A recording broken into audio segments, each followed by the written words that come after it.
Bueno, perfecto.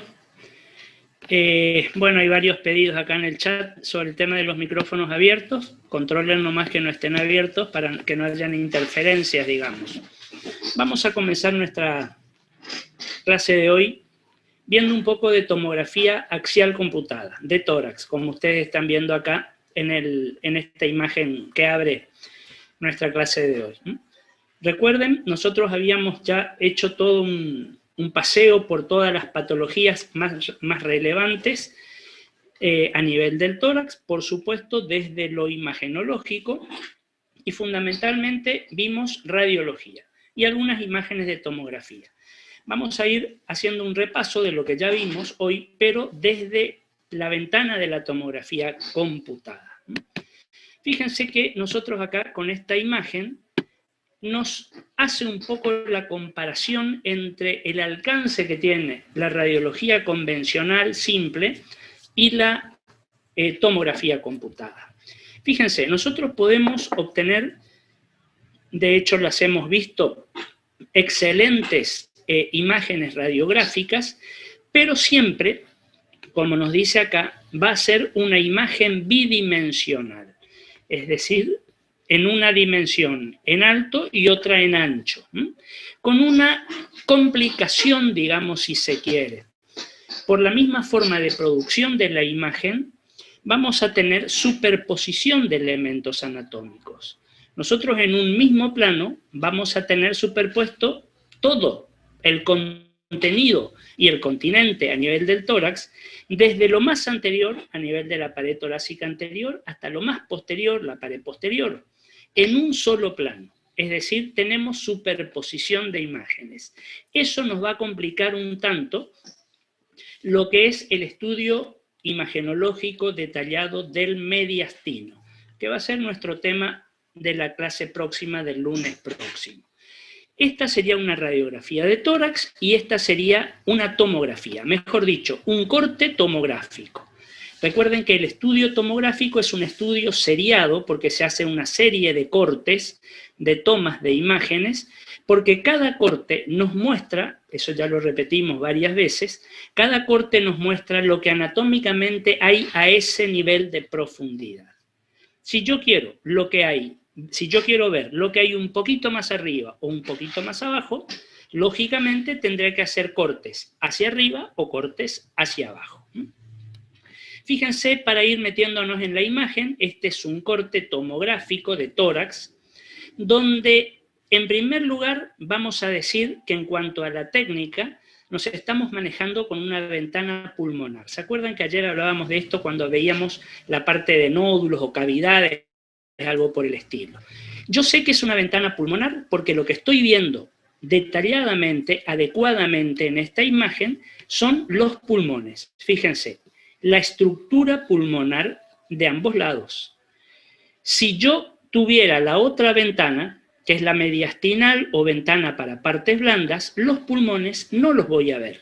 Voy a ver absolutamente negro. Y sí voy a ver una imagen detallada de todas las estructuras, por ejemplo, del mediastino y de las partes blandas que forman parte del contenido, del continente torácico de partes blandas. Sabemos que esto es trama pulmonar, fíjense cómo se ve detalladamente todo lo que es la broncovasculatura, fíjense qué bien vemos acá, sobre todo en este pulmón derecho, ese tema que decíamos de la dicotomización y el afinamiento de las estructuras anatómicas. Cuando nos referimos a estructuras anatómicas, estamos diciendo bronquios, arterias y venas. Habíamos dicho, denominado como un trío inseparable, que siempre van juntos. Ya vamos a ver en la próxima la comparación entre una ventana pulmonar y una ventana mediastinal. Sí me interesa recordar en esta primera imagen cómo vemos la radiografía, cómo nos posicionamos nosotros, observadores, respecto a nuestra imagen objeto de estudio. El paciente en tomografía computada, que es esta imagen que está acá, va a estar siempre acostado en decúbito dorsal, boca arriba, sobre la mesa tomográfica. Y nosotros decíamos, vamos, ya contesto Tiago enseguida, y nosotros nos vamos a posicionar desde los pies del paciente y de ahí lo miramos. Por lo tanto, esto será el dorso del paciente, por acá estará la columna vertebral, corazón, pared torácica anterior, hemitórax derecho y hemitórax izquierdo. ¿De acuerdo? Contesto la pregunta que me hizo Santiago recién. Me pregunta qué son estos agujeros negros que vemos. Seguramente te referirás a estas imágenes que tengo por acá. Fíjense que efectivamente los vemos como agujeros negros, pero nosotros ya a esta altura vamos a comenzar a denominarlos imágenes hipodensas, ¿de acuerdo? Ese es el término correcto para hacer una descripción médica imagenológica. Son imágenes hipodensas. Recuerden que en tomografía computada vamos a cambiar el idioma. Vamos a hablar de hiperdensidades o hipodensidades o isodensidades. Fíjense que este término hipodenso, por ejemplo, que yo empleé para estas imágenes, es un término relativo o referencial, porque si yo digo hipodenso, estoy diciendo que es menos denso, o si yo digo hiperdenso, estoy diciendo que es más denso. Ahora la pregunta es, ¿más denso que qué? ¿O menos denso que qué? ¿Qué se toma como referencia? La densidad normal del órgano donde aparece la imagen que estoy nombrando. Es decir, estas que están acá y estas que están acá son imágenes hipodensas, menos densas respecto a ¿qué? A la densidad normal del parénquima pulmonar, que es donde aparecen. Así de sencillo. Por favor, no se compliquen la vida. Lo hipodenso o hiperdenso no tiene que ver ni con la ventana, ni tiene que ver con lo que habíamos comentado cuando comenzamos a hablar de tomografía, el píxel, el voxel, nada de eso. Hiperdenso o hipodenso se refiere a que es más o menos denso que la densidad normal del órgano donde aparece esa imagen. Y ahora viene la respuesta concreta. ¿Qué son estas imágenes hipodensas? Fíjense la forma, redondos, como vos lo dijiste. Fíjense la ubicación. Están tanto estas como estas otras, estas son un poquito más grandes, están en la zona prácticamente iliar o perihiliar. Pero si yo miro detalladamente, vamos a ver si encontramos la imagen es muy chiquita. No vemos más que estas. Estas imágenes corresponden a bronquios, cortados en sentido ortogonal o en sentido axial. Es decir, yo sé que cuando los bronquios, que son conductos reales, que siempre tienen aire en su interior, entran al pulmón, fíjense que entran en todo sentido, de adentro hacia afuera, de abajo hacia arriba, de arriba hacia abajo, de el hilio hacia adelante y del hilio hacia atrás. Es como que se ramificaran en todos los sentidos. Bueno, estas imágenes y estas que están acá corresponde a bronquios cortados de frente. Es decir, tengo el bronquio así, supongan que mi dedo es el bronquio, está ubicado así, y el corte tomográfico lo cortó en este sentido. Y me muestra el agujero, la luz bronquial. ¿Se entendió? Y fíjense que esta es una imagen normal, porque yo no tengo más imágenes hipodensas como estas, más alejadas de la zona iliar o periliar. Yo las puedo ver en la zona iliar o periliar porque es donde tengo los bronquios más importantes, más gruesos, ¿de acuerdo?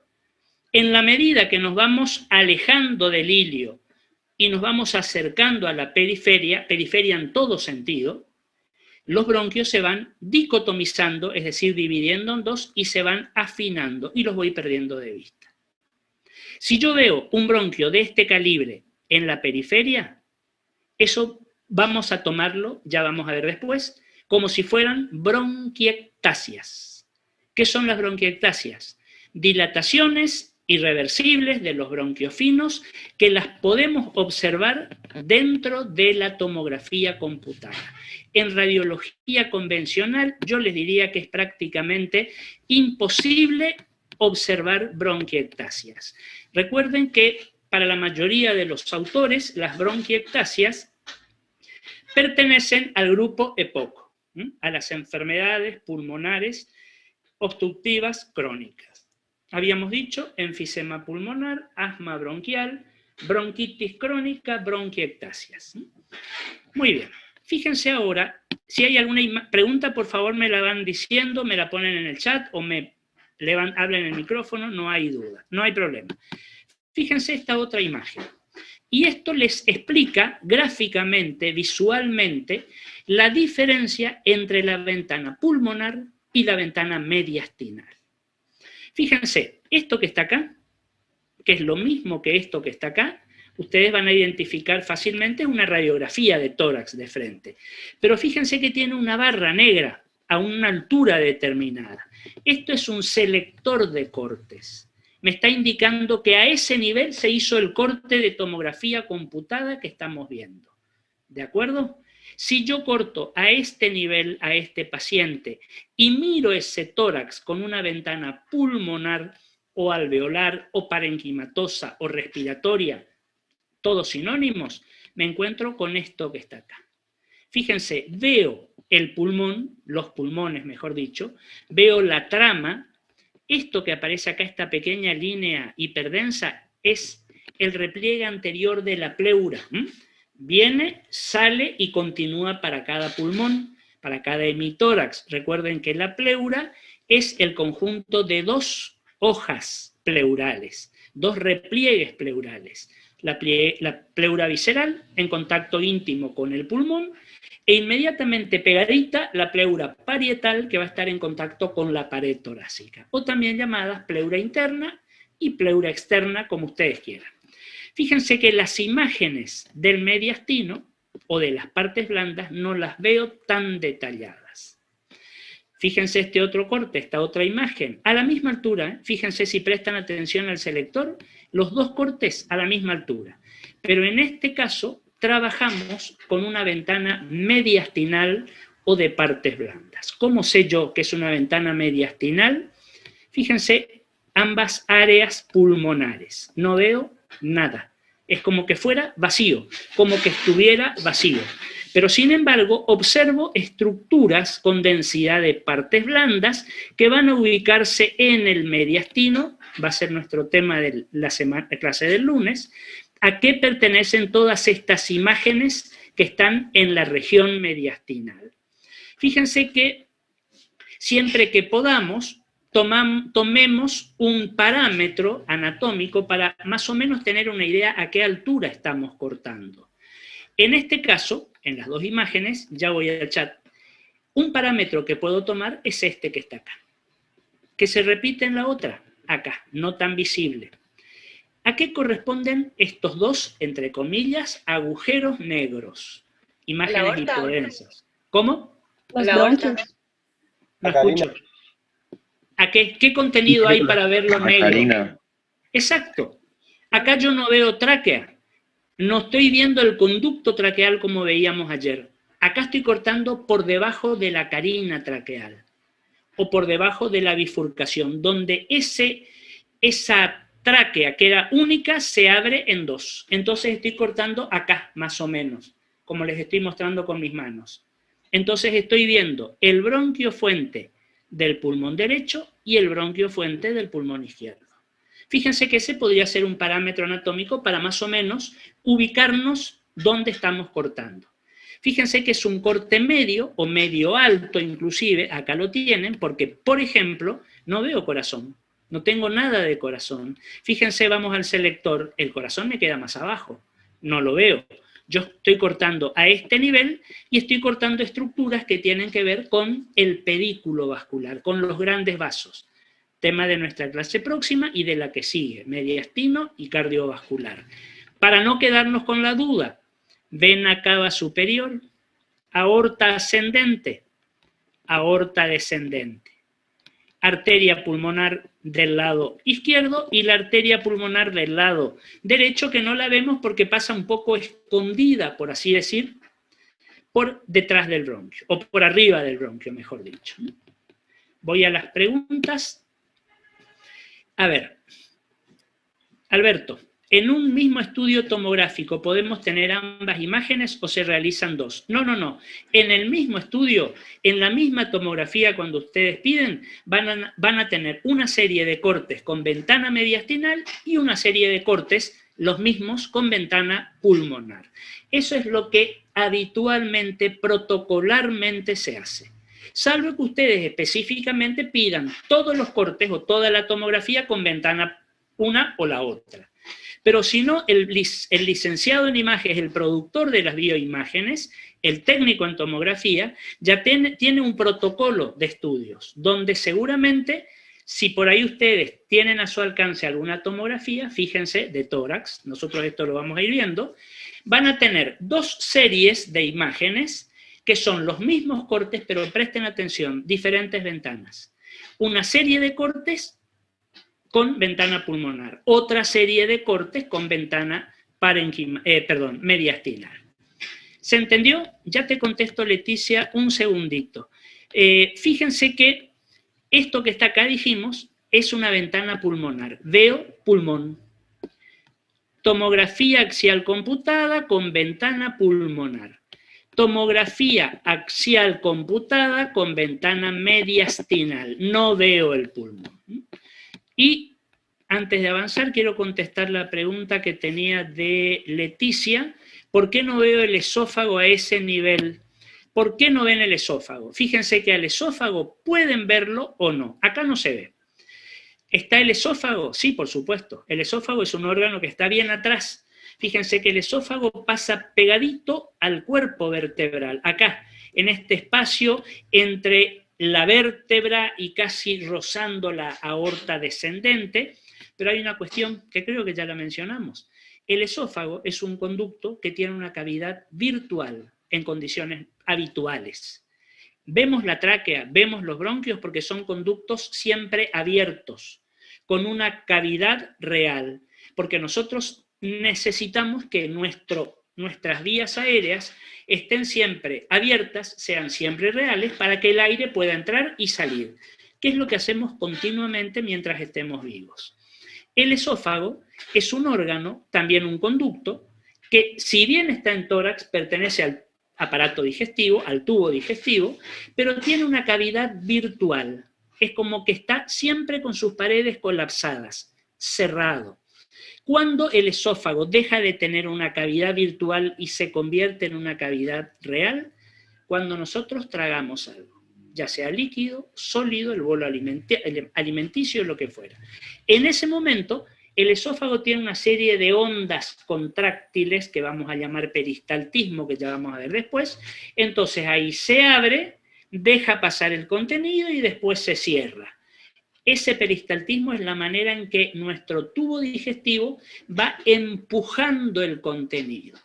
Tenemos peristaltismo en el esófago, en el estómago, en el intestino delgado, en el intestino grueso y siempre en sentido propulsivo.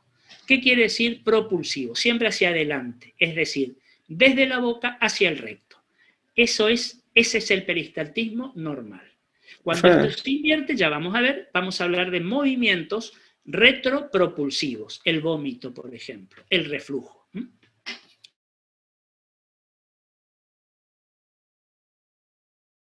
Profe. Sabrina María José, para la TAC, ¿el paciente debe mantener la expiración máxima también como en la radiografía? Eso lo decide el productor de la imagen, que es el que le va a dar la indicación al paciente. Esa es una cuestión técnica. En algunos casos le va a pedir que inspire hondo y aguante. En otros casos le va a pedir que expire. Eso dependiendo de qué corte va a hacer y qué región anatómica va a cortar, va a tomografiar. Eso ya es una cuestión técnica, ya la maneja el técnico. Escapa a lo que nosotros podemos indicar, pedir, de hecho no lo pedimos. Eso ya es parte de la labor del productor de la imagen. ¿De acuerdo? Lo que nosotros tenemos que saber en tomografía como médicos es, en primer lugar, pedir el estudio como corresponde. ¿Estamos? Pedir el estudio adecuadamente. La tomografía o cualquier estudio radiológico que ya los vamos a comenzar a ver en abdomen. Segundo, que es lo ideal, interpretar el estudio, interpretar la imagen. Que ese es un poquito este juego que estamos intentando realizar. Bueno, avanzamos un poco. En cuanto a las técnicas en tomografía computada, ustedes van a ver, pueden leer pueden encontrar que hay varias técnicas, varios tipos de tomografía computada que tiene que ver con el equipamiento tomográfico. Vamos a poder realizar tomografías computadas convencionales. Fíjense, tienen este esquema anatómico, por supuesto esto no es una imagen real, es un dibujo, donde nos marcan cortes cada 10 milímetros de espesor. ¿Qué quiere decir eso? Hacemos un primer corte, supongamos esta línea blanca que está acá, lo corremos al paciente, se corre la mesa, por supuesto, 10 milímetros, es decir, 1 centímetro, se hace el segundo corte. Se vuelve a correr la mesa, otro centímetro, se hace el tercer corte. Otro centímetro, el cuarto corte. Y así sucesivamente. Aclarando algo, por favor, entiéndanme lo que les voy a decir. Nosotros vamos a ver lo que aparece a este nivel de corte, a este nivel de corte, a este nivel de corte. Yo no puedo ver lo que hay en este espesor. ¿Se entiende el concepto? Yo veo lo que me aparece en ese corte. Vuelvo, bajo 1 centímetro o subo 1 centímetro, otro corte. Pero lo que había en ese centímetro yo no veo. ¿De acuerdo?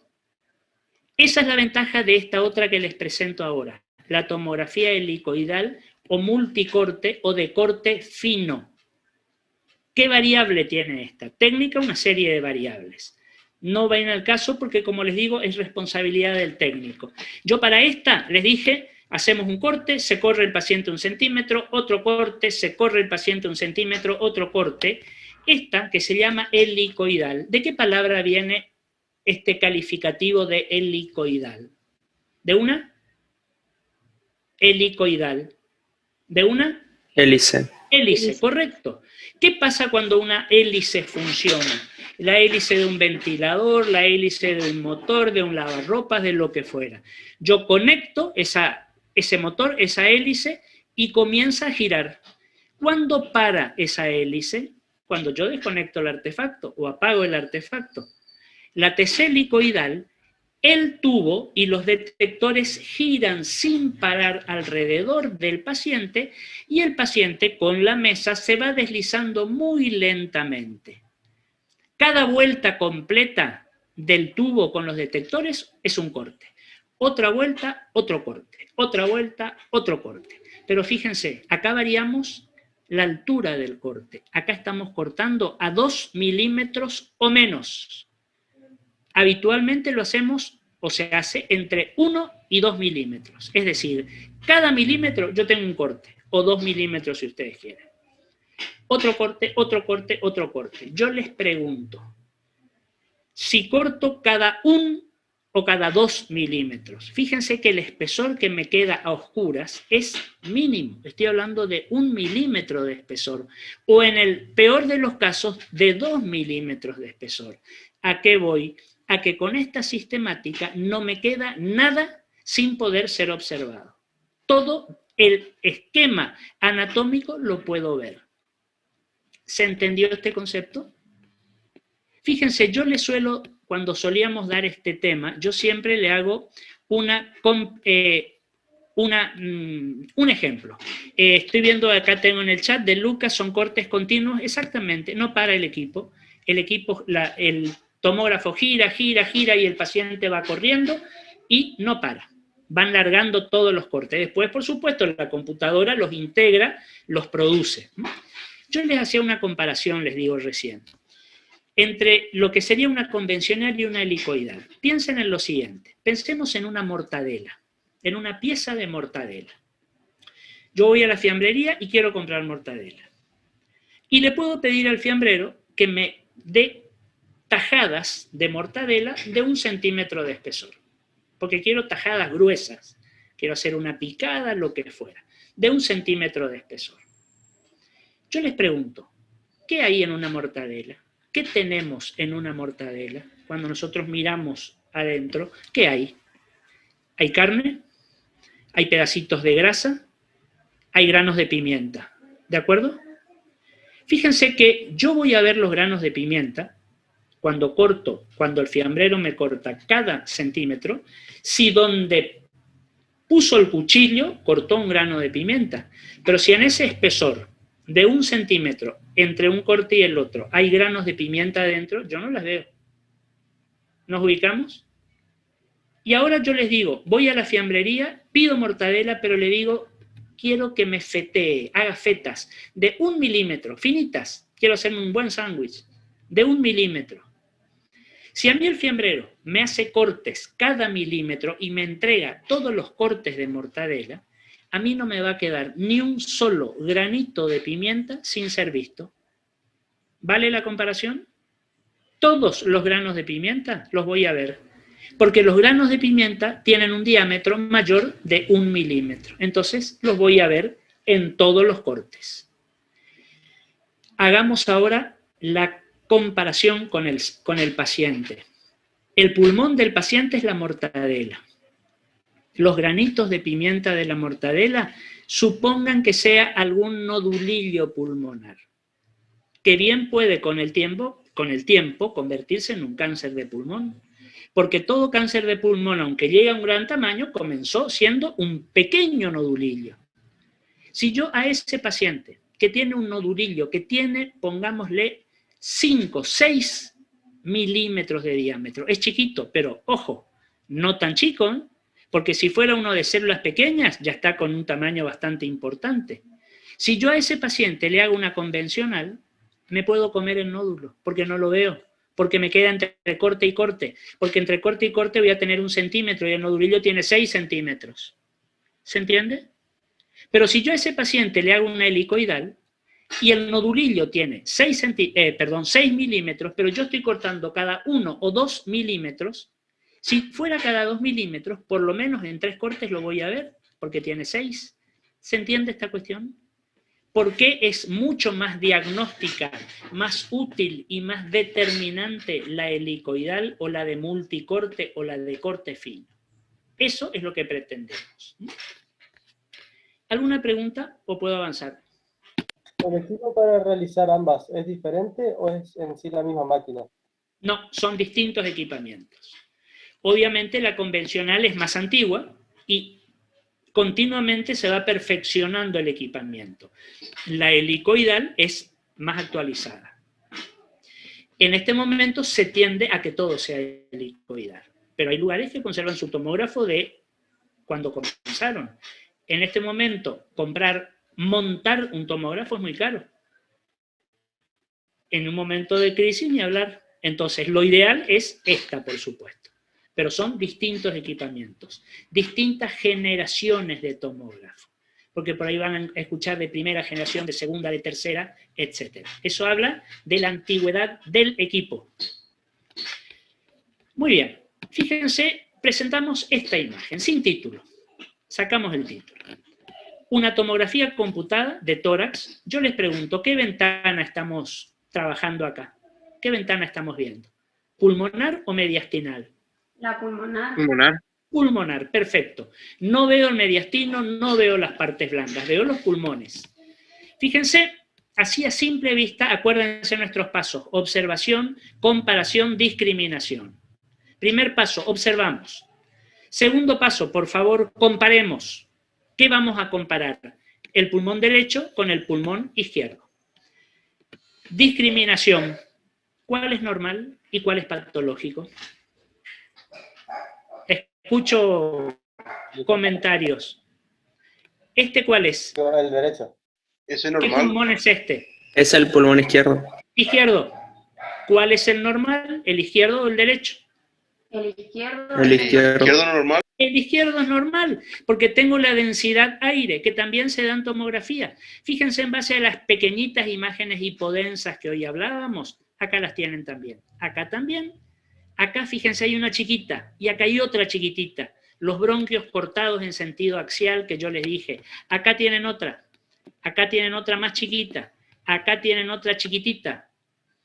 Este pulmón derecho, fíjense, tiene su densidad aumentada. Un compromiso alveolar, un compromiso intersticial, ya lo estudiaremos. Pero fíjense cómo tiene su densidad comprometida. ¿Y esto que está acá? ¿Qué es? La tráquea. La tráquea. Por lo tanto, estoy hablando de un corte bastante alto. ¿De acuerdo? No veo el corazón porque estoy cortando a nivel de la tráquea. No veo los bronquios porque los bronquios están más abajo, lógicamente. Entonces, este es un corte más bien alto. A la tráquea, en muchas situaciones la podemos ver así, fíjense, más que como un círculo, casi como si fuera un semicírculo. Es normal. Y fíjense, ¿ven esta imagen hiperdensa que yo les estoy marcando acá con el cursor? ¿Qué será esto? La cisura. ¿A qué estructura? Cisura. La cisura, sí señor. ¿Y qué cisura? ¿Mayor o menor? Cisura mayor.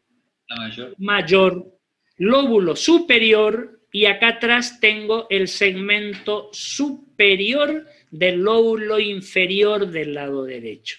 Ahora, fíjense una cosa, una cisura muy marcada. Yo les diría patológicamente marcada. Ahí hay un poco de líquido.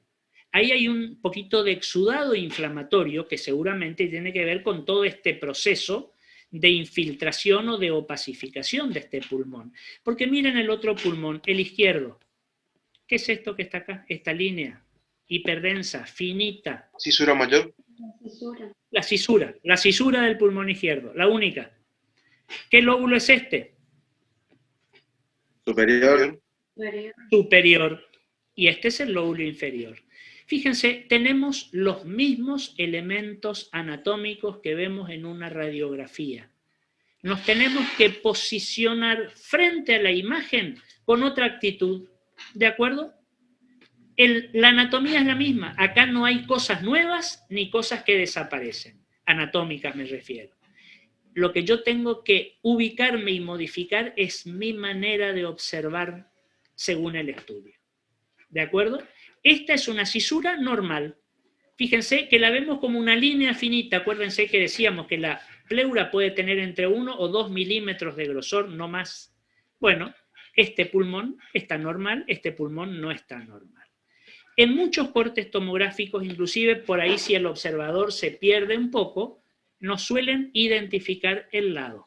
¿De acuerdo? Presten atención a eso. Right, derecho, left, izquierdo. Cuando nosotros hablábamos de radiología, habíamos hablado de distintos patrones, ¿se acuerdan? Patrones patológicos. Habíamos hablado de 4, el alveolar, el intersticial, el mixto y el destructivo. Para todos los autores no corre la misma clasificación, pero más o menos están presentando los mismos patrones. Fíjense, vamos a ver un poquito, este que está acá, que ya lo vamos a ver ampliado, me habla de una consolidación, es decir, un patrón alveolar. Esto que está acá es una condensación neumónica, que yo les pregunto a ustedes, ¿en qué pulmón está? ¿Una neumonía del pulmón? Izquierdo. Izquierdo. ¿De qué lóbulo? Superior. Superior, exactamente. Fíjense que si nosotros razonamos anatómicamente, no nos vamos a perder en la imagen. La reacción natural primaria cuando nos enfrentamos a una tomografía computada es agarrarnos la cabeza y decir, ¿y ahora por dónde empiezo? ¿Qué hago con esto? No, no hay que desesperarse. Hay que recurrir a los conocimientos que tenemos anatómicos y seguramente más visibles en radiología o más fáciles de interpretar y los ponemos en la tomografía. En este caso el tórax. Cuando hablemos de tomografía de abdomen vamos a tener una enorme cantidad de elementos anatómicos. No es que nos va a complicar la vida, tenemos que ubicarnos, nada más. Fíjense, la condensación con un límite muy neto, dado por la cisura, este otro límite indefinido, ¿se acuerdan que decíamos algodonoso, infiltrativo? Y fíjense esto que está acá, ya vamos, paso rápido esto porque en la imagen siguiente tenemos esta imagen aumentada, broncograma aéreo. Un patrón alveolar de consolidación. Este que está acá y este que está acá corresponden a patrones intersticiales. El lineal, donde, fíjense, vemos como pequeñas líneas, ¿se acuerdan de las líneas B de Kerley que habíamos mencionado? El patrón nodulillar, fíjense, esta serie de pequeños nodulillos que hay por acá. Patrón intersticial porque están desarrollándose, están creciendo en el intersticio. Y este otro, que está por acá, fíjense, opacidad en vidrio granulado, o en vidrio despulido, o en vidrio esmerilado. ¿Se acuerdan que habíamos dicho también que el patrón intersticial lo solíamos decir o lo solíamos nombrar como opacidad en vidrio esmerilado? Acá la tienen. A este tórax es como que yo lo estoy viendo a través de un vidrio esmerilado. Fíjense que no llego a ver imágenes bien definidas, bien contundentes. Veo como borroso, como si yo le hubiera puesto arriba un vidrio esmerilado, un vidrio granulado, y a través de ese vidrio estoy mirando. ¿De acuerdo? Una muestra en general. Vamos al primero que vimos. Acá lo tienen. El que veíamos hoy como el patrón de consolidación. Acá la tienen a la misma imagen más ampliada. Y fíjense, tomografía computada de tórax con una ventana pulmonar. Vemos el pulmón, vemos todo el entramado, los bronquios. Fíjense qué bien se ve el broncograma aéreo. Acá se ve inclusive la bifurcación de ese bronquio en medio de la consolidación. No vemos las estructuras del mediastino. La única que vamos a ver siempre es esta que está acá, la tráquea, porque tiene un contraste natural por el aire muy marcado. Ahora, fíjense, por el tipo de patología, podemos hacer este mismo corte, acá lo tienen, pero con ventana para partes blandas, y me sirve muy bien. No veo pulmón, no veo pulmón sano, pero sí estoy viendo muy bien la consolidación, ¿están de acuerdo? Porque esta consolidación dejó de tener densidad o consistencia de pulmón normal. Está teniendo densidad de partes blandas, porque la consolidación es el cambio del aire por elementos líquidos, exudado, pus, secreciones, sangre, lo que fuera. Entonces fíjense cómo me permite confirmar muy bien la imagen de la consolidación. Fíjense qué bien vemos todos los broncogramas aéreos a este nivel. Ojo, el broncograma aéreo nosotros lo tenemos habitualmente identificado como esta imagen, como esta que está acá. Habíamos dicho como si fueran caminitos negros. Sí, si lo corté al bronquio, supónganse que esta virome sea el bronquio, y si lo corté así. Pero si yo a ese bronquio estaba ubicado así y lo corto en sentido axial, voy a verlo así, lo voy a ver así, lo voy a ver así, redondito, así. Es el bronquio con aire en su interior. Eso también es un broncograma aéreo. ¿De acuerdo? Así vemos una consolidación, una neumonía en tomografía computada. Habitualmente, si nuestro paciente presenta una neumonía típica, bacteriana, de la comunidad producida por neumococos, muchas veces solamente con la radiografía de tórax nos manejamos para hacer diagnóstico, ¿eh? ¿Quieren tener una imagen más detallada, más afinada? Bueno, pidámosle una tomografía. Pero si no, por ahí con la radiología sola estamos. No es el caso, por ejemplo, de lo que en este momento casi está establecido como protocolo del enfermo que tiene una neumonía por COVID. Fíjense que ingresa el paciente, por lo menos ese es el protocolo acá en el Hospital de Campaña de Corrientes, y a ese paciente, si queda internado, va a una tomografía computada. ¿Por qué? Porque el infiltrado neumónico de COVID es bastante atípico. Tenemos compromiso intersticial y tenemos compromiso alveolar. Y tenemos la seguridad, por el pronóstico evolutivo del paciente, de evaluar exactamente cuál es el grado de compromiso pulmonar de ese paciente, para ver qué tratamiento se le da y para tener una idea de cuál va a ser la respuesta a ese tratamiento. Ya vamos a tener después, les voy a pasar algo de COVID también. ¿El enfisema se ve como un broncograma aéreo? Me pregunta Lucas. No. ¿Por qué no? Porque al broncograma aéreo lo vemos como una imagen hipodensa, aire, en medio de una densidad. Y el enfisema no está en medio de una densidad. El enfisema está en medio de un pulmón enfisematoso, hiperinsuflado, destruido en algunas situaciones, cavitario en algunas situaciones. ¿De acuerdo? Entonces no vamos a ver como el broncograma aéreo. Tiene aire también en su interior, tiene vacío, pero no tengo elemento para comparar, no tengo densidad al lado. Tengo la densidad aérea pulmonar, normal o aumentada. Entonces veo, para que nos entendamos, veo todo negro. ¿De acuerdo? A ver, ¿qué más tenemos por acá? Esta imagen que yo les estaba mostrando ahí, hablábamos de una neumonía, ¿verdad? Bueno, ahora miren esta otra que les presento. Y también les pongo neumonía. Pero ustedes me dirán, sí, pero esta imagen, olvídense primero de esta, pero esta imagen que está por acá no tiene nada que ver con la imagen que recién nos mostraron de neumonía. Sí, la otra era una neumonía típica. Esta es una neumonía atípica. Una neumonía viral, una neumonía micótica, una neumonía producida por gérmenes no habituales, me va a afectar el intersticio. Me va a dar, fíjense acá abajo, una opacidad en vidrio esmerilado. Y si yo hablo de una opacidad en vidrio esmerilado, estoy hablando de una opacidad intersticial. Esta, podemos grabarnos, esta es la imagen con que ustedes inicialmente van a encontrar el pulmón de un paciente con una neumonía por COVID. Y a esto después le vamos a agregar el infiltrado alveolar.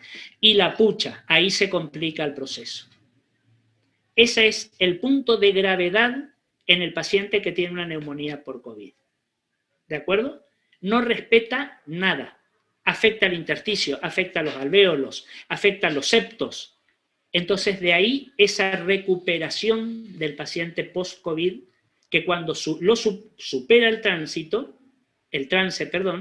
se hace complicada. La resolución, la rehabilitación. Fíjense este otro caso. También una tomografía computada, donde acá me dice como explicación, como epígrafe, un área de consolidación. Este es el área de consolidación. Esta es una ventana pulmonar, por supuesto, esta también, pero fíjense con dos situaciones muy diferentes. En este caso, esto que está acá, ¿a qué corresponde? Esta imagen hiperdensa, grande, ahí en el medio. ¿El corazón? El corazón, perfecto. Por lo tanto, es un corte bajo. Fíjense, acá no se ve muy bien porque no es una ventana mediastinal.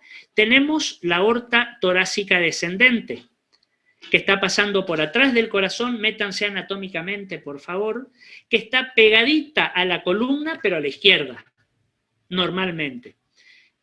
Y acá, con esto contesto, también ejemplifico otra respuesta. Fíjense esta pequeña imagen negrita, hipodensa. Ese es el esófago. ¿Por qué lo veo? Porque seguramente en el momento que se hizo el corte tomográfico, el paciente o tragó saliva o respiró hondo y tragó aire. Entonces el esófago, que estaba cerradito, colapsado, virtual, se abre un poquito y después seguramente se cierra otra vez. Este es el esófago, mediastino posterior. Acá está la condensación neumónica, bordes indefinidos, algodonosos, por acá llega a entreverse un pequeño broncograma aéreo, ¿de acuerdo? Acá lo tienen. Y vamos al otro hemitórax, al otro pulmón. Y esto son condensaciones para nada. Piensen ustedes la altura del corte, como habíamos dicho. Un corte bajo porque acá tengo el corazón. Esto es el pulmón derecho. Pero ¿se acuerdan que dijimos que los dos hemidiafragmas no estaban a la misma altura? Que el hemidiafragma derecho estaba un poquito más alto y el hemidiafragma izquierdo un poco más bajo. Estas imágenes corresponden a la cúpula diafragmática derecha. Es como que yo tengo acá el diafragma y el corte está acá pasando, así como mi mano, rozando. Entonces hago un corte apenas de la parte más superior de la cúpula. ¿Tengo dudas? Sigo haciendo cortes. Es mejor dicho, sigo viendo los cortes que vienen abajo. Y van a ver cómo estas imágenes que me aparecen como dos densidades se van uniendo, se van haciendo más grande, hasta que me ocupan todo el hemitórax.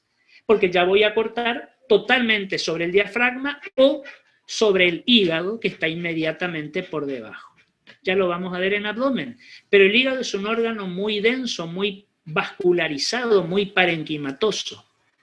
Entonces, un área de consolidación que corresponde a una neumonía bacteriana, una imagen de opacidad en vidrio esmerilado, que corresponde a una neumonía viral, puede ser, o atípica por lo menos. Fíjense cómo vemos varios bronquios, los redonditos negros, como decíamos hoy, los vemos. Pero la densidad de estos pulmones no es la normal, obviamente. Fíjense cómo la densidad en general está un poco aumentada.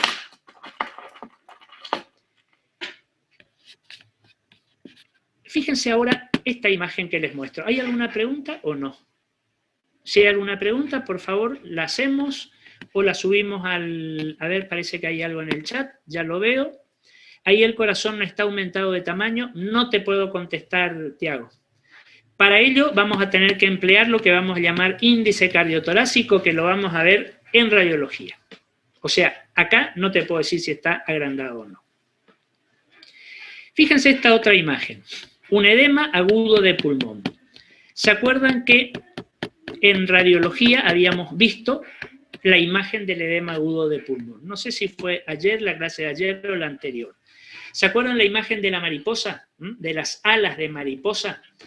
Bueno, pongamos hipotéticamente a ese mismo paciente, ustedes vieron esa mariposa así con las alas extendidas sobre el tórax, lo acostamos y le hacemos una tomografía computada. Acá la tienen. Edema agudo de pulmón. El edema agudo de pulmón, ¿se acuerdan que lo habíamos puesto como representante característico del patrón mixto? Porque había compromiso, dijimos, intersticial y alveolar. Acá tienen. Edema pulmonar, intersticial y alveolar. Porque la acumulación de líquido en este paciente comienza siendo en el espacio intersticial. Hasta que ese intersticio no tiene más capacidad para seguir cargándose de líquido y el líquido comienza a meterse en los alvéolos. Es lo que nosotros llamamos edema agudo de pulmón. Acá lo tienen. Un corte tomográfico con ventana pulmonar, por supuesto, donde, fíjense, ambos hemitórax, ambos pulmones. Fíjense cómo la densidad está un poco más circunscripta hacia la zona iliar, peri y parailiar. Lo mismo acá, en este hemitórax un poco más comprometido. Pero fíjense cómo las zonas más periféricas están más ventiladas, están más respetadas, todavía. Si el proceso continúa avanzando, esto va a ir tomando cada vez más. Y el cuadro se va a complicar, inclusive le puede costar la vida al paciente.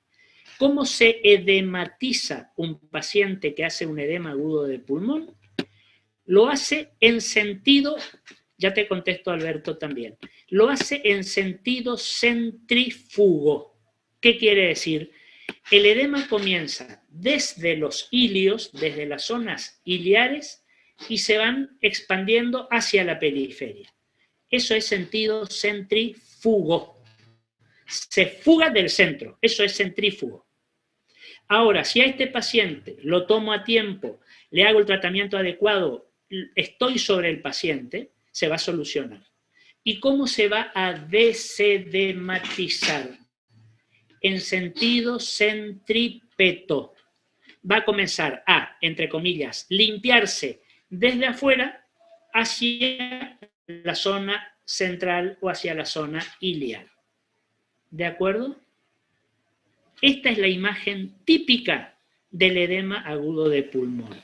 Y acá contesto, y me viene muy bien la pregunta que me hicieron recién, que me decía algo así, ¿sería el ataque de COVID grave, patrón intersticial y alveolar? Sí, señor, exactamente. Nosotros hasta este tiempo teníamos al edema agudo de pulmón como representante típico del patrón mixto. Bueno, yo en este momento me atrevo a decir que además del edema agudo de pulmón podemos poner la neumonía por COVID. Complicada, ¿eh? La neumonía severa por COVID, la neumonía del paciente que está muy comprometido. Porque voy a tener un compromiso intersticial y voy a tener un compromiso alveolar. De ahí la necesidad, ustedes verán, o sabrán, escucharán, que el paciente con COVID que está en una terapia apropiada, hay que ponerlo en prono, hay que intubarlo, etcétera, etcétera. Porque el paciente tiene un severo cuadro, en definitiva, fíjense, también de edema de pulmón. El pulmón se está edematizando por las secreciones que tiene ese paciente, con el agravante de que el agente infectante es el COVID-19. Entonces, ahí tenemos otro panorama. Ya vamos a pasar, yo les voy a pasar, no sé si acá en una clase o la decimos la tecnología en este momento por lo menos del COVID, sabiendo, como todos sabemos, que es algo sumamente versátil, porque fíjense que nos va cambiando un poco día a día, y lo que hasta ayer se confirmó, hoy ya no se confirma, y no sé si se confirmará mañana. Pero es lo que hoy por hoy tenemos. Fíjense, otra patología que habíamos hablado la vez anterior, en radiología, el nódulo pulmonar solitario. ¿Se acuerdan lo que era un nódulo pulmonar solitario?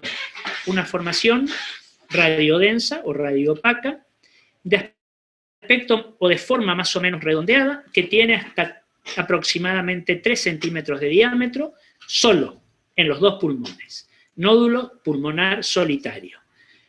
Una radiografía de este paciente y se encuentran con esto que está acá. Un nódulo pulmonar solitario. Le hago una tomografía al paciente para estudiarlo un poco más. Recuerden que habíamos dicho que la conducta correcta ante un nódulo de pulmón, después de descubrirlo radiológicamente, es hacerle una tomografía. Bueno, acá la tienen. Y fíjense que en este corte tomográfico, como ustedes ven con ventana pulmonar, estoy viendo otra vez acá la imagen del nódulo. Un nódulo que está como pegado a la pared, como adherido, apoyado en la pared. Pero si yo aplico el signo de los ángulos, ¿se acuerdan?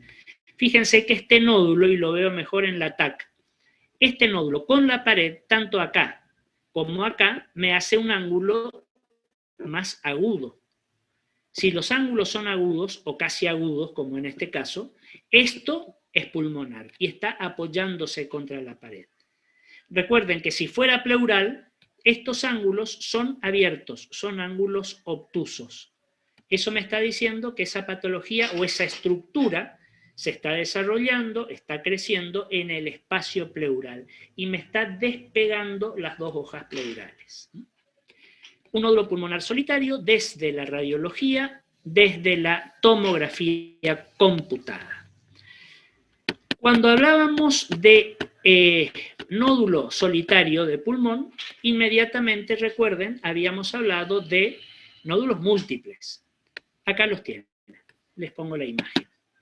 ¿Se acuerdan la imagen o el signo, si ustedes quieren, de la suelta de globos? Nódulos pulmonares múltiples. Es decir, múltiples, a veces incontables, no podemos determinar si son 8, 12, 15, no sé.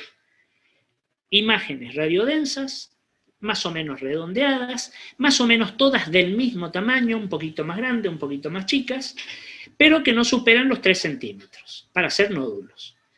Esa imagen, que es un poco esta que yo tengo acá, fíjense, me habla de ese signo, o está expresada en ese signo, de la suelta de globos. Si yo veo eso, hasta que se demuestre lo contrario, debo pensar en metástasis pulmonares. Le hago una tomografía computada a este paciente, acá las tienen. Fíjense, acá me aparecen 1, 2, 3, 4 y acá está apareciendo 1, 5. Acá hay muchas más. Pero esto también confirma lo que decíamos. Un corte de tomografía computada me muestra lo que anatómicamente hay a ese nivel de corte. Nada que hubiera, ni por arriba ni por abajo. Por eso acá me aparecen solamente poquitas metástasis y acá veo una siembra metastásica mucho más marcada. Fíjense, más o menos todas del mismo tamaño, redondeadas, con bordes definidos, pero no muy regulares. No me gusta nada esta que está acá, porque fíjense que está teniendo esa cola pleural, ¿se acuerdan que decíamos? Fíjense esta otra que también está haciendo este puente pleural y esta otra mano que está extendiendo hacia el ilio. Ojo, porque eso me puede hablar de una infiltración a algún vaso importante, a las venas o a las arterias pulmonares, y de ahí la diseminación también. Y esta otra sí está, yo les diría, en un franco contacto con la pleura. Aparte, ya desde el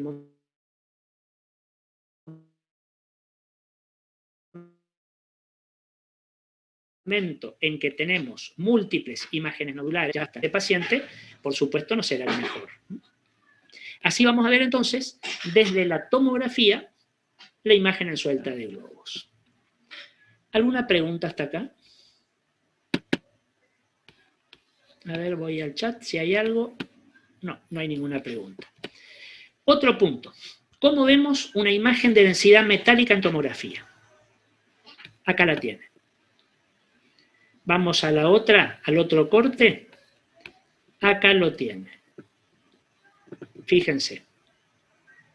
Un paciente, seguramente un herido de arma de fuego. A este paciente lo balearon. Por ahí nos encontramos con un orificio solamente. Si es un solo orificio, bueno, es el orificio de entrada de un proyectil. Por ahí en contraentrada, no sé, puede ser uno de entrada y el otro de salida, y el proyectil no esté dentro del paciente. Para ello, sí o sí tenemos que hacerle una radiografía. Seguro que es lo que tenemos más a mano, más cerca, más rápido, más fácil. Si está el proyectil adentro del paciente, o los proyectiles los vamos a ver, porque son de densidad metálica, rápidamente saltan a la vista. La tomografía computada nos va a ubicar mucho más exactamente dónde está alojado el proyectil. Fíjense, seguramente son dos pacientes, o es el mismo paciente, pero con cortes a diferentes alturas. Que los trabajé con ventana mediastinal, fíjense que no veo el pulmón, no me interesa el pulmón. A ver, no es que no me interesa. Quiero despejar y no tener imágenes que me molesten. Por eso prefiero el pulmón vacío para ver bien el proyectil en un corte tomográfico con ventana mediastinal. Fíjense que en este caso veo acá esa imagen bien hiperdensa metálica. Lo mismo acá, en este otro, no sabemos por dónde entró, pero se detuvo como incrustándose en esa costilla. No tuvo la suficiente fuerza como para atravesar la costilla y salir. Por ahí esto sucede en proyectiles de bajo calibre, un 22, lo que fuera. Pero observen algo. Miren que, fíjense que desde esta imagen de densidad metálica se me proyectan como líneas. Algunas hiper y otras hipodensas, ¿de acuerdo? Y fíjense que ese mismo fenómeno lo vuelvo a encontrar acá. Tengo el proyectil que decíamos como incrustado en la costilla, pero a partir de ahí, fíjense todas estas imágenes como si fueran rayos. Esas son manifestaciones típicas de un contenido metálico. Eso se llama efecto de brillo metálico o de reverberación metálica. En la realidad no existe. Este es un fenómeno que sucede en la formación de la imagen tomográfica cuando lo que estamos viendo, lo que estamos tomografiando es metálico. ¿De acuerdo? ¿Por qué les digo es muy útil para el tratamiento de este paciente? Porque en algunas situaciones, si se pueden, hay que sacar el proyectil. Pero yo necesito saber lo más exactamente posible dónde está el proyectil. Porque no siempre a mí me da el paño del paciente para hacer una toracotomía exploratoria y entrar a buscar dónde está el proyectil. Por ahí es un paciente que no me va a resistir un tiempo quirúrgico muy largo, porque está descompensado, porque puede estar hipovolémico, porque pudo haber tenido una hemorragia externa o interna, porque puede estar chocándose. Entonces, cuanto más exactamente yo sepa el lugar del proyectil, el cirujano va a entrar directamente. El tiempo quirúrgico se acorta. ¿De acuerdo? Y fíjense, de estos dos pacientes, si fueran dos, yo pienso que son dos distintos, ¿cuál de los dos está más comprometido? ¿O cuál tiene un complemento que me está diciendo, ojo, no pierdas tiempo? Fíjense este paciente. Miren el hemitórax derecho. No digo el pulmón porque decimos que el pulmón derecho está borrado, porque no es una ventana pulmonar. Miren el hemitórax derecho. Miren esto que está acá. Esta imagen que tiene un borde neto, cóncavo, hacia arriba, que me está marcando una densidad aumentada por acá abajo respecto a la densidad aire del pulmón. ¿Yo la veo del otro lado? No. Y fíjense que coincide esta imagen con la ubicación del proyectil. ¿En qué podemos pensar? ¿Cómo denominaríamos a este signo que tengo acá? A ver, tengo una respuesta si es la que estoy esperando. No, está un poquito... También veo el efecto de brillo, en la radiografía no, Leticia. Esto en tomografía solamente. Vuelvo a mi pregunta. ¿Cómo se llama este signo? ¿Qué me está significando? ¿Qué hay acá? ¿Puede ser sangre? Sangre. Sí, señores, es sangre. Entonces, eso sería un Derrame pleural. signo del menisco, como me puso Tomás, perfecto. Tiago me puso hemotórax, sí señor. Noelia me puso sangre, exactamente. Fíjense que yo esta imagen no la puedo divorciar de la otra que veo arriba. Lo más probable es que con este proyectil metálico y el paciente está acostado para hacerse la tomografía, el paciente me esté haciendo un derrame pleural hemático, hemorrágico, un hemotórax, libre en la cavidad torácica. El paciente está acostado, la sangre es más pesada que el aire, va a buscar siempre el punto más declive. Bueno, acá tienen un signo del menisco en una tomografía, que por la posición del paciente lo voy a ubicar sobre el dorso del paciente, porque el paciente está acostado. Pero si yo a este paciente que está acostado lo pongo de pie, el menisco, lógicamente, que lo voy a buscar en la parte basal. ¿Estamos hasta acá? Una imagen más de esta otra. ¿A qué estructura pertenece esta imagen redondeada, un poco aplastada u ovalada, hipodensa con densidad de aire? Esta grande. ¿Qué es esto? La tráquea. La tráquea, perfecto. Fíjense atrás de la tráquea. Otra imagen más chiquitita, casi cerrada, con densidad de aire entre la tráquea y la columna y la aorta torácica descendente. ¿Qué sería esto? ¿Qué órgano sería esto? ¿El esófago? El esófago. Acá lo vemos otra vez. Recuerden, porque esto lo vamos a ver cuando estudiemos la parte de aparato digestivo, recuerden por favor la cercanía, la vecindad íntima entre la tráquea y el esófago. ¿Por qué? Porque en su momento vamos a estudiar las fístulas tráqueo-esofágicas. No muy frecuentes, pero se suelen dar en el paciente que tiene un cáncer de esófago que fistuliza a la tráquea, compromete, metastatiza en la tráquea. ¿De qué manera? Por mecanismo de vecindad. Fíjense qué cerquita está el esófago de la tráquea. Nosotros por ahí los tenemos como dos cosas distintas, porque por didáctica estudiamos el aparato respiratorio, el aparato digestivo, el aparato circulatorio, sí, perfecto. Pero todo eso lo tenemos en una sola cuestión en el paciente. Entonces, fíjense, acá tenemos el aparato respiratorio, la tráquea, el aparato digestivo, el esófago, el aparato circulatorio, la aorta torácica descendente, el esqueleto, la vértebra. Fíjense que está todo junto, todo uno al lado del otro. Esa es la ventaja de la tomografía. Me muestra cada estructura en su lugar. Aunque no pertenezcan al mismo sistema o aparato, el corte me muestra todo lo que anatómicamente tengo a ese nivel de profundidad o de corte. ¿Estamos hasta acá? Muy bien. Hacemos nuestro recreo, nuestro intervalo y continuamos en unos minutos. ¿Hay alguna pregunta? Si no hay ninguna pregunta, hacemos el recreo o me la suben al chat, como ustedes quieran, como hacemos siempre. Nos encontramos en unos minutitos. Distintas patologías que ya las habíamos visto anteriormente.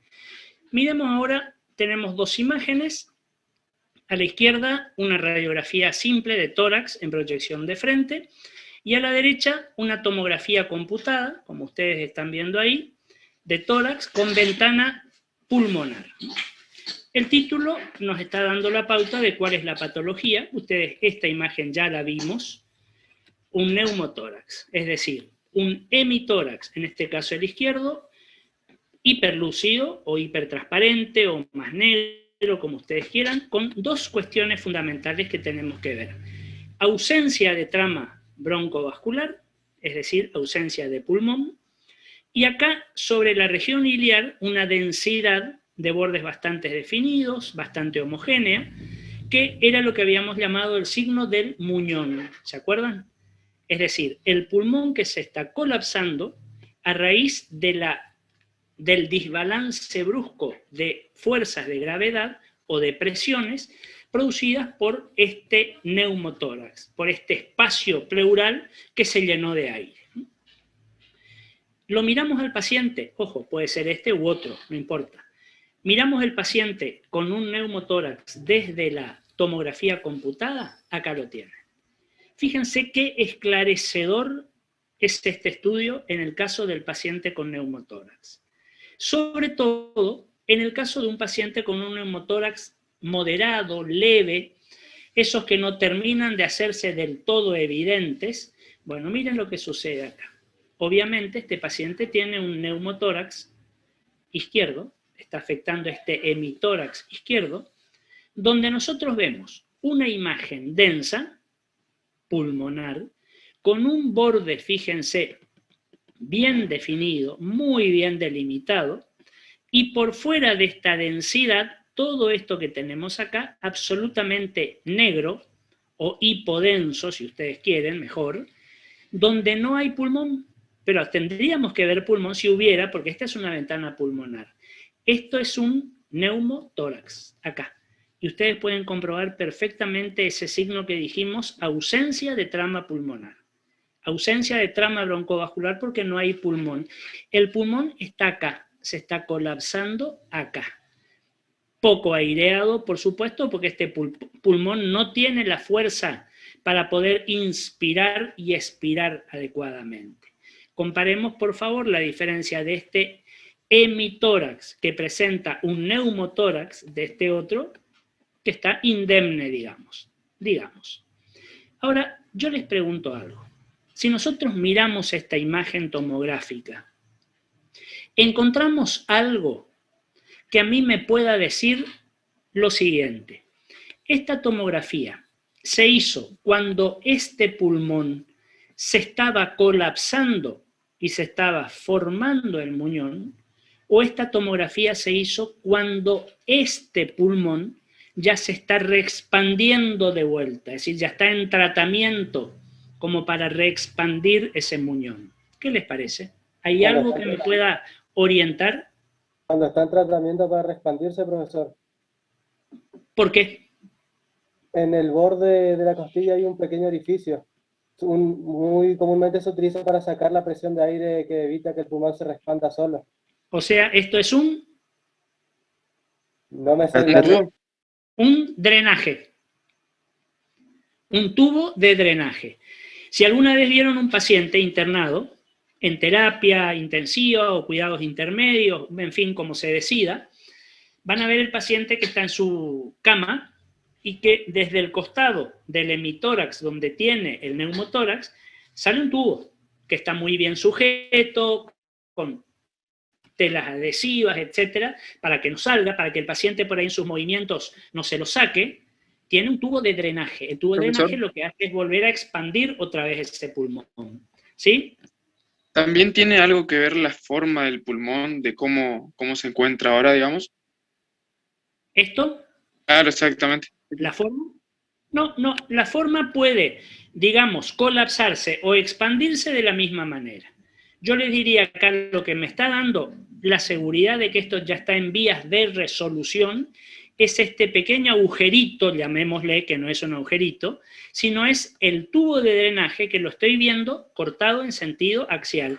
Es como si yo, este lápiz, fuera el tubo de drenaje, lo corto así y lo miro así. Fíjense que ustedes lo van a ver como un redondito. Eso a mí me da la pauta como dato curioso, digamos, nada más que para ir tratando de sacar provecho a la imagen. Me está diciendo que este es un neumotórax ya en evolución. O sea, está ese pulmón tratando por lo menos de volver a un estado de normalidad. Pero fíjense qué bien se ve un neumotórax en tomografía computada. ¿Por qué? Y porque acá no tengo la superposición de las costillas que tengo acá.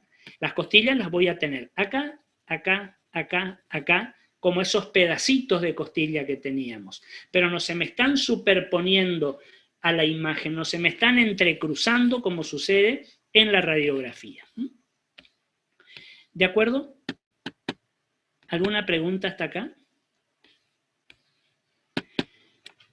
¿Se acuerdan cuando hablábamos de cavidades?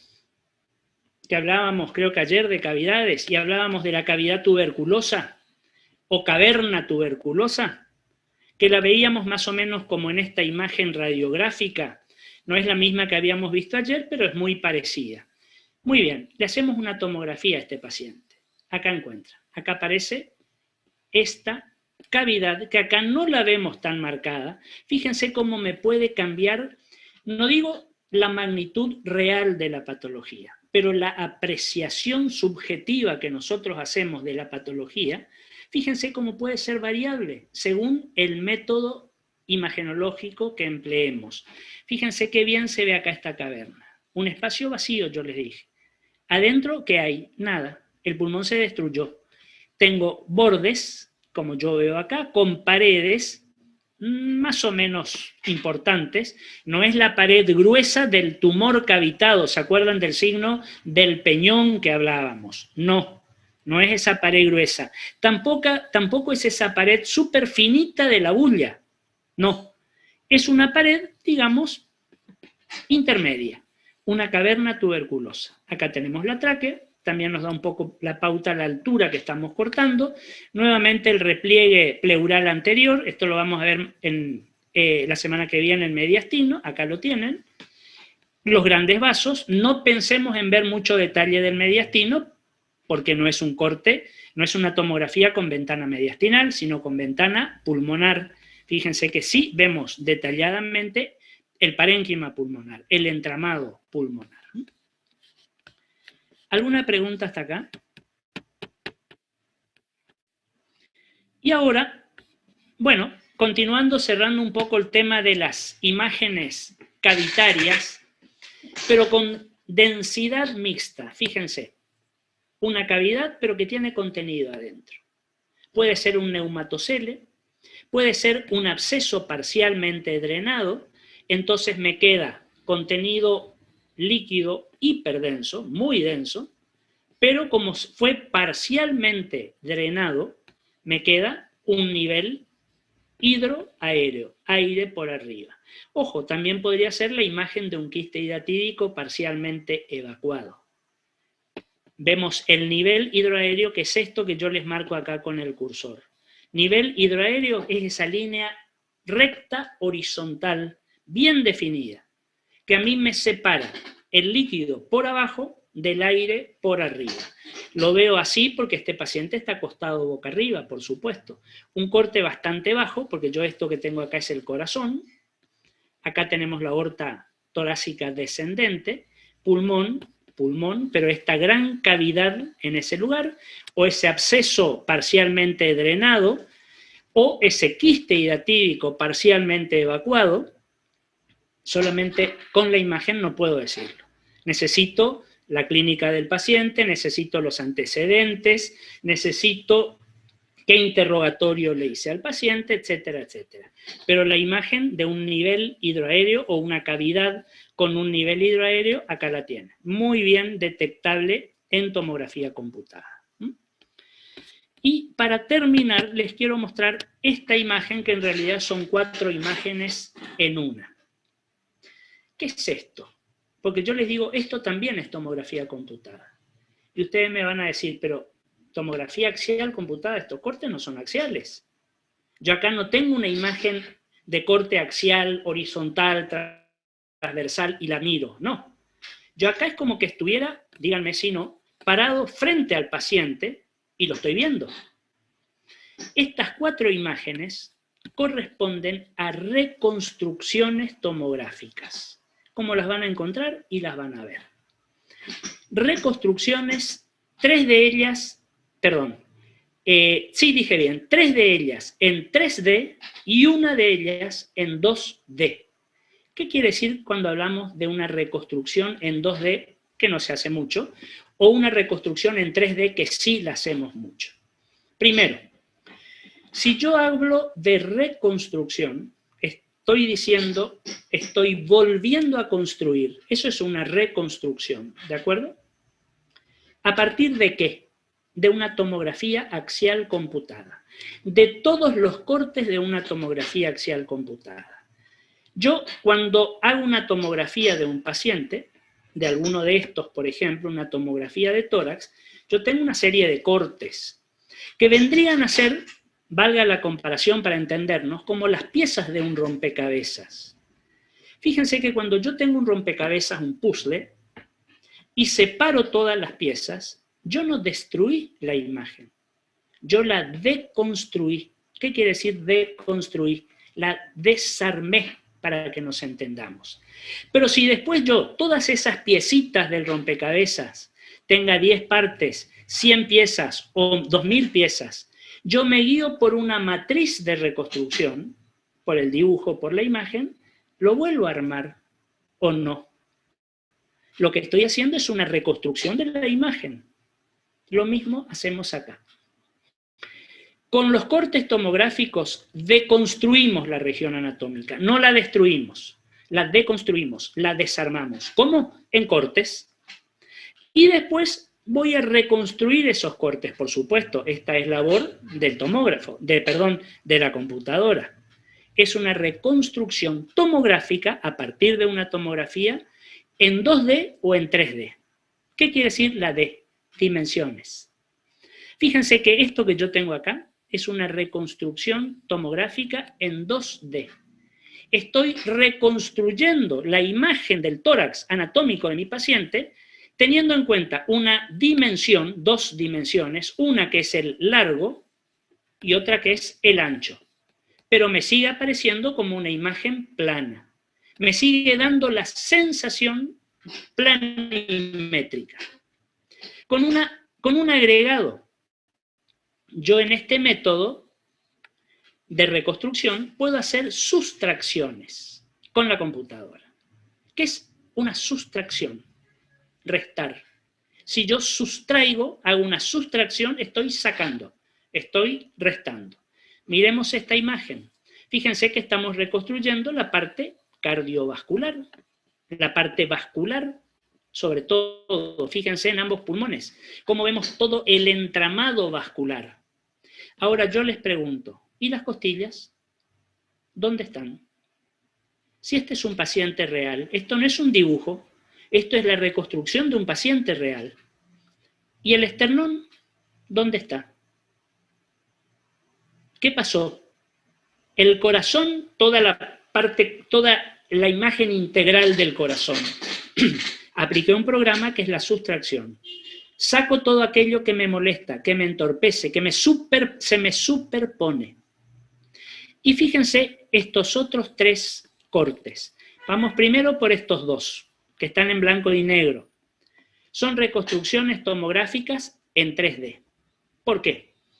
Porque van a ser producidas o elaboradas estas imágenes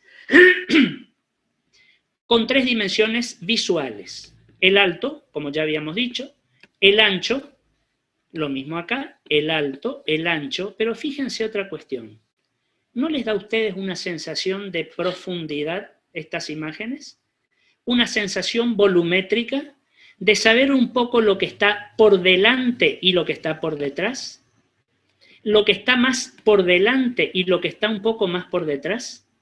Siendo igual una imagen plana, porque esto yo lo veo sobre una pantalla, lo veo sobre una película, lo veo sobre un papel, sobre una cinta, lo que fuera. Pero tiene volumetría, tiene profundidad, sensación volumétrica. A lo que yo agrego el efecto de la sustracción. Porque fíjense, en esta reconstrucción seguramente lo que el médico quiso es reconstruir los pulmones. ¿Cómo está la parte parenquimatosa pulmonar de este paciente? Yo les hago las preguntas como hacía en el caso anterior. Y en esta imagen, ¿dónde está el corazón? ¿Dónde están los grandes vasos? ¿Dónde están las costillas? ¿Dónde está el diafragma? ¿Dónde están las clavículas? Fíjense que todo eso lo saqué, lo borré. Me quedé solamente con los pulmones para ver cómo está el árbol bronquial, el entramado bronquial y el parénquima pulmonar. Vamos a esta otra reconstrucción. Como ustedes están viendo acá, dimensión vertical, dimensión horizontal y tengo una dimensión de volumen también de profundidad. Y yo les pregunto, ¿dónde están los pulmones? Fíjense que acá la sustracción la hice sobre el parénquima pulmonar, sobre ambos pulmones. Me quedé con la reconstrucción, fíjense, cardiovascular, y me quedé con toda la jaula esquelética. Fíjense, veo muy bien las costillas, Yo sé efectivamente que este es el arco posterior y por delante se me superpone el arco anterior. Fíjense cómo está el entrecruzamiento. Fíjense el esternón, que yo no lo veía radiológicamente, porque está superpuesto con otras estructuras, porque es un hueso, digamos, muy esponjoso. Bueno, acá lo tienen, manubrio esternal, clavículas, cuerpo, y se me pierde un poquito la reconstrucción del apéndice sifoides, la puntita del esternón, el extremo inferior, pero no veo los pulmones. No quería ver, hice una sustracción. Quise ver la jaula torácica, quise ver el aparato cardiovascular central. Estas tres reconstrucciones están realizadas o efectuadas en el plano coronal. ¿Qué es el plano coronal? Como ver de frente. Término que lo vamos a volver a usar en resonancia más adelante. La resonancia no tiene proyección ni de perfil ni de frente. La resonancia tiene planos coronales y tiene planos sagitales. No empleamos ni frente ni perfil. Estos son cortes coronales. Corte coronal es como decir radiológicamente proyección de frente. ¿Por qué coronal? Porque es como que cortáramos a través de la sutura coronal. ¿Se acuerdan cuál es la sutura coronal? La sutura entre el frontal y los parietales, esa es la sutura coronal. ¿Por qué se llama coronal? Porque es el sitio, o era el sitio donde los reyes antiguamente se colocaban la corona. Por eso sutura coronal. Muy bien, cortes coronales, reconstrucciones coronales. Esta otra, si ustedes la miran y la analizan un poquito, es una reconstrucción en 3D, porque tengo un ancho, tengo un alto y también tengo una sensación de profundidad. Yo sé que todas estas ramas vasculares están por delante de esto que está acá. ¿Qué será esto que está acá? Que la veo como si fuera dibujada, pero esto es una imagen real, ¿eh? Es una reconstrucción. ¿Qué es esto? Que tengo como anillos. ¿La tráquea? La tráquea, por supuesto, y fíjense después cómo viene por acá un bronquio y el otro va hacia el otro lado. Esta es una reconstrucción en el plano sagital, como si fuera de perfil. Grandes vasos, fíjense por acá, el corazón por acá. Fíjense esto que está saliendo de acá, aorta torácica ascendente. Callado aórtico, toda la vuelta al callado de la aorta, ya lo vamos a estudiar la semana próxima, aorta torácica descendente. Y acá se mete, atraviesa el esófago, el diafragma, y se convertirá en aorta abdominal. Apliqué también una sustracción, porque les pregunto, ¿dónde está la columna del paciente vertebral? ¿Dónde están las costillas? ¿Dónde está el diafragma? ¿Dónde está el esternón? ¿Dónde están los pulmones? El entramado pulmonar, el parénquima pulmonar. Fíjense que me quedé con el corazón, los grandes vasos, los bronquios, o el árbol bronquial, y el árbol vascular. Nada más. Y aparte, ocupé otro truco, digamos, o otra posibilidad que me da la reconstrucción tomográfica. Puse color en determinadas estructuras, porque las quise diferenciar del resto. ¿Qué coloreé, qué pinté en este caso? El corazón y los grandes vasos. Aorta torácica ascendente, callado, aorta descendente. Esto que viene por acá, bien podría ser la vena cava superior, que ya la vamos a estudiar después, que está viniendo casi juntito a la aorta torácica ascendente. Nosotros en imágenes habitualmente nos manejamos con blancos, negros y una gran gama de grises en el medio. Hay estudios que los vamos a ver en color. La ecografía Doppler color, por ejemplo, que vamos a ver la semana próxima. La ecodoppler, nosotros por ahí decimos el ecodoppler. En realidad es la ecodoppler, porque es la ecografía Doppler. ¿De acuerdo? La vamos a ver en color. Hay resonancias magnéticas que aleatoriamente o caprichosamente se colorean para resaltar algunas áreas. O este otro recurso en esta reconstrucción en 3D tomográfica, donde se colorearon esos órganos para hacerlos resaltar, para separarlos del resto. Muy bien, hasta acá llegamos porque ya estamos en el límite de nuestro Zoom. ¿Alguna pregunta? ¿Algo que no haya quedado claro? A ver si tengo algo. No, en el chat no tengo nada. Bueno, si no hay preguntas, nos volvemos a encontrar el lunes próximo. Calculo que la semana